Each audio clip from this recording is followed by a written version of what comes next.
crave. Under neon lights we take a stand. Knights and wizards across the land.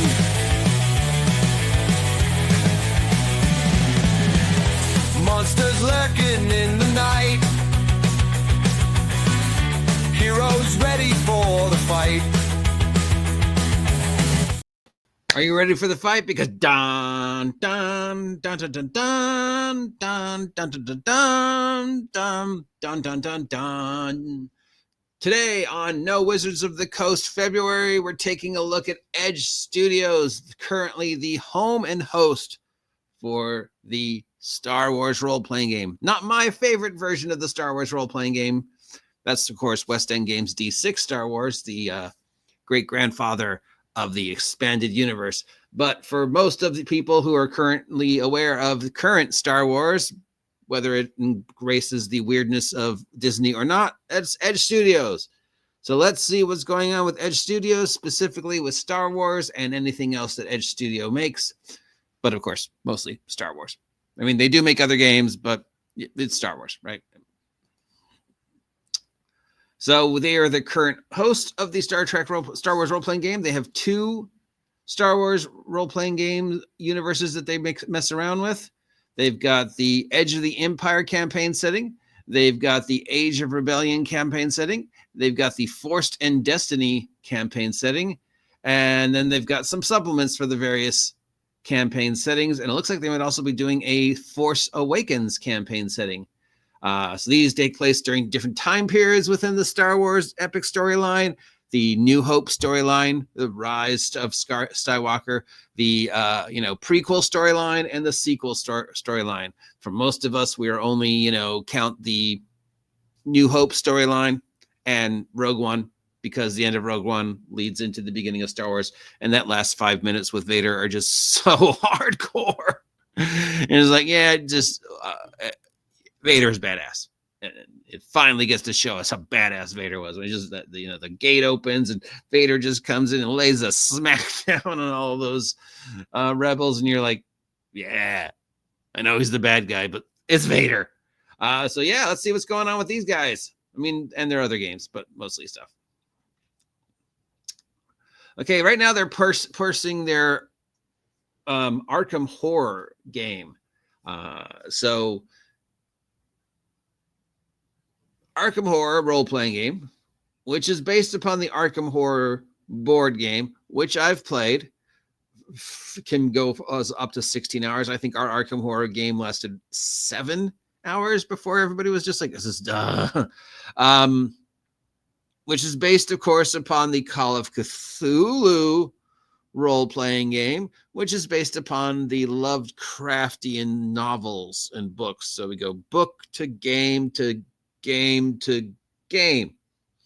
Now, how is this Arkham Horror role-playing game different than Call of Cthulhu, other than it uses a different system and more based upon the storylines of the board game? But I mean, it all, spirals back to Lovecraftian horror, tentacle beasts. So, look, a lot of news for that. But, what's going on with the not Arkham Horror? Are they doing anything with Star Wars?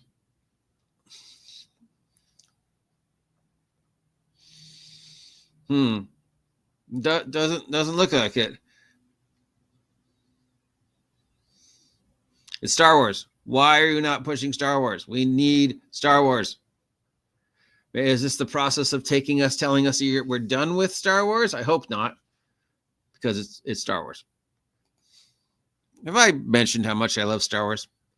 So they also have the Adventures Erokagon, the current home of the L5R rule set, currently using 2014 Dungeons and Dragons, not 2024 Dungeons and Dragons. Adventures Erokagon, of course, Legend of the Five Rings, which was a great role-playing game on its own, but never really got its stride when it was trying to do itself. It only really works when other people are trying to do it, and usually for D&D right now for 5e. So if you're listed in some vaguely Asian type role-playing for 5e, this is the way to go. I met the L5R guy, the guy who started the whole thing. Really great dude. Met him at random at a game shop. We played L5R, the card game. I won the first game. He may have let me win. Really great dude. It was the only time I ran into him. I don't want to remember what happened to him or L5R. L5R has had so many different homes, so many different incarnations of the card game, so many different names. But it's still going, you know, it's a little engine that could. So it's nice to know that it's still out there. And I'm assuming that people are still throwing the racial appropriation yellow card at this game, but it still manages to find a way to plug along. They are also the home of the Midnight role-playing game. Midnight, the role-playing game, came out. I remember the first time I saw it was around 2005. Might have existed before then. Midnight starts with the premise of, you know, the epic fantasy arc story happened, like Lord of the Rings or whatever, but the bad guys won. So, you know, Frodo doesn't deliver the ring to Mount Doom, whatever. Something happens to change the course of the events. So now you're stuck in this world where basically a fantasy post-Holocaust type thing has happened. The bad guys have won. You're surviving, thriving, trying to make your way in this world where the bad guys are everywhere. Evil has won. And you're like, okay, do I work with evil or do I slowly rebel against evil? What is their life for an adventurer like in a world where the bad guys have won? Then, of course, they have Star Wars, Legends of the Five Rings. They have their home system, Genesis. They've got the End of the World role-playing game line, which I really like, though it uses a completely different system. But each book explores a specific apocalypse scenario from all sorts of different points of view. I really like this series. It doesn't get enough love. And they get a couple others, like Twilight Imperium and stuff like that. See, they also own Twilight Imperium. They own Sin Categoria. I have no idea what that is. I guess it's a new fantasy science fiction type thing game they're doing. Twilight Imperium. But like me, you're looking at this going, where is my Star Wars news? Oh, here we go. So right now they're just printing. It looks like this was the last time they posted anything related to Star Wars. And this was posted. Do we have a date? Well, considering how far I had to scroll down, it looks like a while ago. So it looks like they're just right in the process of reprinting all the Edge of Empire, Force and Destiny books with whatever the current rule set is. But it doesn't feel like they're really pushing Star Wars right now. Isn't a new Star Wars run on Andor about to start? Instead, they're doing sci-fi for Sin Categoria. I don't know what Sin Categoria is. Certainly looks like Star Wars. What is Sin Categoria? Here's a spaceship that looks a lot like the Millennium Falcon.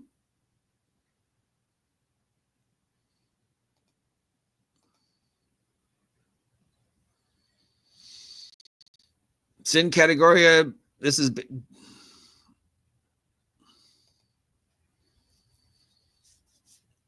from April of last year. Oh, it's an adventure thing set within Twilight Imperium. So it's a game taking place within the Twilight Imperium storyline. Is that what I'm reading here?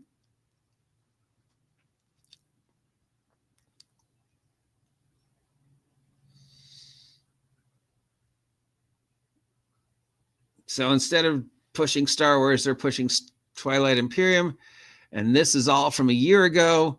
So they have this thing called The War for the Throne, which I guess Sin Categoria is the game taking place in the Twilight Imperium. I don't know, man. That looks a lot like Star Wars to me. And that's the Millennium Falcon. You can't tell me it's not. So I really don't know what's going on. Interesting. And again, I'm just going to cycle back to the same question. Why aren't you forcing some more love on Star Wars? Maybe because Star Wars isn't doing so well. I don't know. Maybe they want to separate themselves from any problematic things that might be Disney. Maybe they just want to be more associated with stuff that they've created on their own, like the Genesis stuff and not the Star Wars stuff. I don't know, but it's very interesting.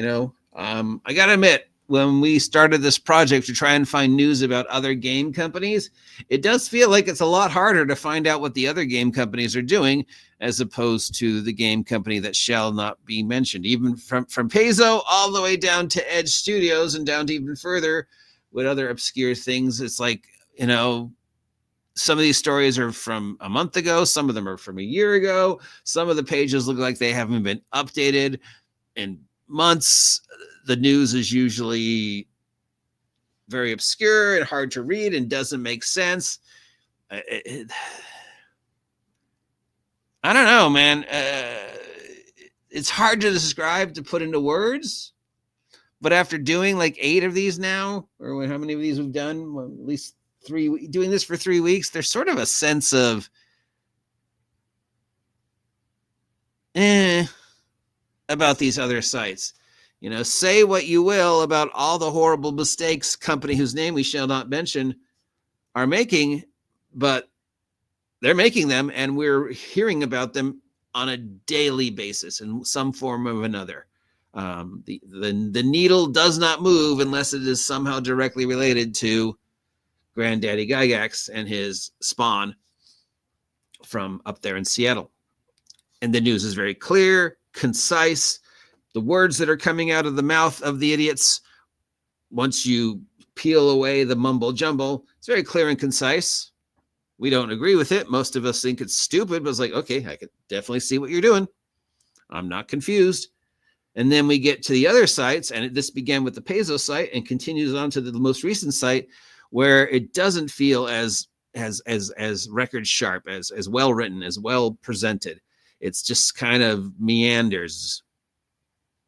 It's like, yeah, we did something this year, and we'll probably do something else this year. And we'll probably use some weird AI art on our page, but we're just kind of languishing along, just slowly meandering through the tabletop role-playing game community, trying to keep our heads, below water so we don't get shot at in the fallout from what, Big Brother does. So we're just going to do our thing. We're going to be, very lucky, and maybe our pages aren't going to make a lot of sense, but that's okay because, we're just But the more I think about it, maybe that's a good thing. Maybe it's a good thing that these pages don't tell us a lot. Maybe it's a good thing that all these other game companies are just kind of meandering down the road of tabletop role-playing game news, that they're trying to not be the subject of too much attention. That way, when they do something horribly dumb, we don't find out about it. Now, we don't find out about when they do something awesome either, but I guess they're relying on word of mouth, and the people who know. It's like, you're already a fan of our product, so we're doing stuff good. But it's sad that when, they do something good or they keep something status quo, we don't find out about it. And they don't really feel like it feels like they're pushing it. But when they do something categorically dumb, that gets our attention. And then we will climb up to the top of the ladder and get out our bells and scream of how horrible game company is in question because they did something dumb. But if they're just maintaining the course or they do something awesome, we don't really hear about it. Now, I don't know. Again, is that a good thing? Is that a bad thing? Am I just wasting time on a pointless conjecture and just trying to fit as many big words into this conversation as I can? I feel like I'm trying to jumpstart my brain. It's Monday. So I don't know. I just wished Star Wars would have had some more news and we would know more about what's going on with Edge Studios instead of what we just saw, which is just kind of like, we're doing stuff. You tell me what you think. We're going to continue doing this till we run out of independent game companies. But don't worry, the month is almost over. March is just a week away. We're doing the Gobstein thing. If you haven't heard about it, please check it out. Links down below. which means March 1st, we can get back to talking about Wizards of the Coast, except, of course, March 1st is all dedicated to superhero role-playing games. So who knows how many days we'll be dedicating to Wizards of the Coast. Thankfully, other people have done a pretty good job of telling us what stupid things Wizards of the Coast has done. But then again, there's a lot of Wizards of the Coast stories that have happened that nobody's mentioned. So maybe I was the king of the hill and I just didn't know it. Anyways, I don't know. You tell me.